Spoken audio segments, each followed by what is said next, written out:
So how do you get in Chicago? I know there's tons of. I've had like Kumail on and Middleditch and stuff, and all these people that started in Chicago, and they talk about how there's so many comedy. How did you find your footing in Chicago? It's a competitive industry over there. I mean, I did it in a totally weird way. Just like I've always just been kind of like weirdly engineering my own stuff in a way that doesn't make any sense. So I was living at my parents' house. I just dropped out of social work school, and I was like, I'm going to get serious about comedy full time. And there was a theater that was just opening in a cool neighborhood in Chicago, and they were looking for people to produce shows there. Yeah. And what theater? It's called the Gorilla Tango Theater. I think it's still open. Yeah, exactly. And so they were like, we're looking for producers. Come produce a show here. So I went there, and I was just like, I do stand up comedy. By the way, I did not. Yeah, you like hadn't I had at this point. only done improv. Yeah. And I just went and was like very convincing. No big deal. And then they were like, okay. And then I went back to my parents' house, and I got on their computer, and I just Googled like, who are the best stand-up comics in Chicago?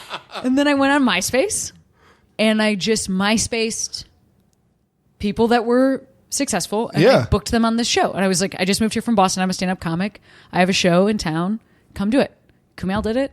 I mean, like, perfect. Like, it's funny. That's amazing. Again, it's just like people you have no idea. Like, literally everybody. Like, Hannibal and TJ Miller. Like, all those people were there at the time. And they all did this show. And it was also like, I had no idea what I was doing. Like, I didn't even have a mic at first. Because I didn't. The club didn't have one?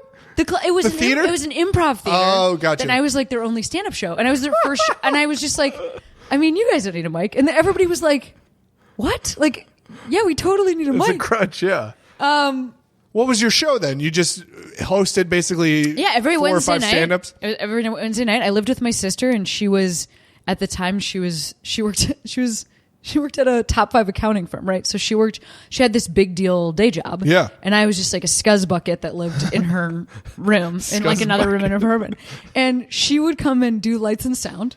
Nice. My like very, she was like a lawyer. Keep it in the family. I like it. She would run lights and sound, and then I would just host a show. That's great. At 10 o'clock on Wednesday night every week. And you do like 5 minutes up front or something? Yeah, I just like hosted it, and that's awesome. And then somehow just like engineered, like pretended like it was a real thing, and then it was. It you know what I mean? one, Like it just became it. And then that was like this podcast. After that, I got hired at a place called the Lincoln Lodge, which.